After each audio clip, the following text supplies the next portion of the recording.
So I'm meeting a good friend of mine on a bar who owns the Kolkata Walks. And so he's going to show me a little bit of what Kolkata is and what he does, and an insider's view, because it's so important to get that when you come to a new city.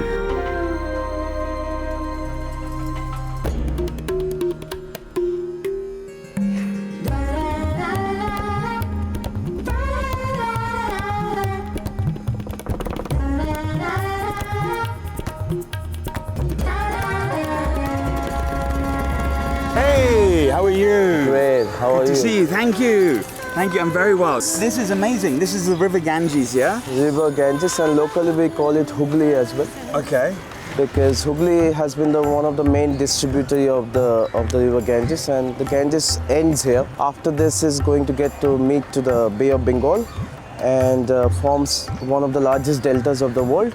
That's where an abundance of fish is coming to the city, and this river also gives us a lot of spices, agriculture trading from back in like say 400 years. Wow, okay. Around 500 years when the first set of Portuguese Greeks that came to Calcutta, then slowly emerged to the British East India Company. So yeah, a lot of things we have. So you're a guy that's got a lot of knowledge on this area. How did you get this knowledge? Have you always been a tour guide? No, I have not always been a tour guide. I served in the Indian Navy for a couple of years. Then yeah, it's just out of passion, just roaming around the streets and gather some knowledge from the locals. And so, tell me, what is it that Kolkata Walks is all about? Calcutta Walks it's been the first walking tour venture of the city in the eastern India. And our motive was not to make people aware of the existing touristic things. Instead, we always try to focus on the local life, which is the truth behind us that's happening. Like that's the everyday existing life of the city, which is very mundane and very local. Any street we can walk up on and we can discover something that we have never thought of. So that's what it's Calcutta Walks. I am super excited. You know, I found it on the internet and didn't know Onaban that well from before. And let me tell you, this is going to be the highlight of the whole trip. So, shall we get into it? Yep.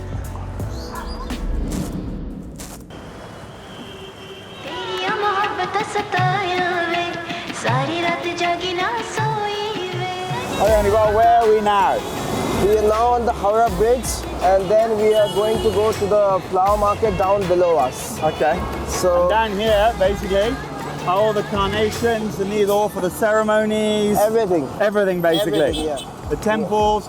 And this is one of the biggest markets, yeah? One of the biggest markets. This is all wholesale, but it's open for everyone to come and buy. And do people live basically down here, or are these all street sellers? Not basically living here, but as I said, it's 24/7. Okay. So a lot of people end up spending most of the day here. So that's kind of a living, yeah. But they are not originally from here. They're the villages coming from the other side of the river, and yeah, earn a living like this. Amazing. Let's go and check it out.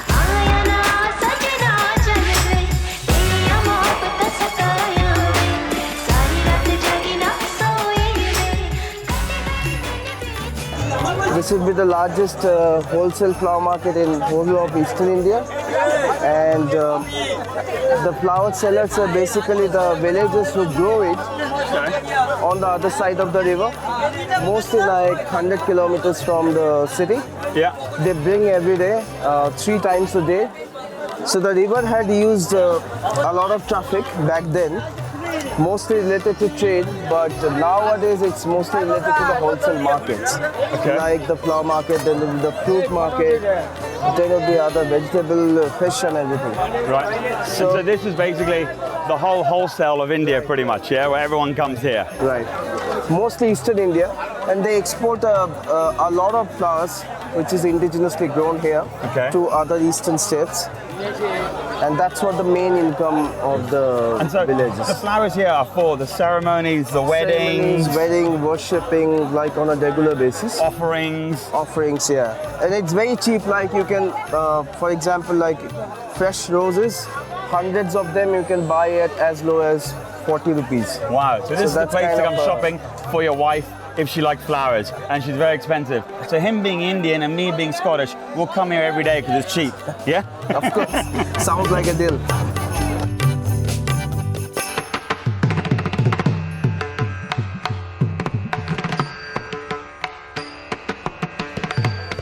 today's tour is all about markets. We've been to the flower market, and now you've taken us to one of the biggest fish markets. Yes. What is the name of it? This is Maniktala fish market, where all locals would be coming here to buy, and they would literally come here, as you can see everywhere, to inspect the belly of the fish, how fresh it is. So people will be mostly buying from the fishermen directly who are fishing in the river, and then bringing it here. So what kind of fish is generic here that they have that perhaps we might be cooking with? Mostly carp, mostly the river carp, that's a sweetwater fish. Then we have bhetki here. Bhetki is one of the most Bengal's tastiest fishes that has only one spine in the middle. Is there anything here? It would be hilsa. Hilsa there? Hilsa there. So these are pomfrets. Yeah. Those are regular small little carps. Mullets, yeah. Yep. The fish here is quite fatty, yeah. Quite fatty. Which gives a little bit more flavor into your little curries. bit more flavor. If you buy the whole fish, that's more reasonable in price, as well as more tasty.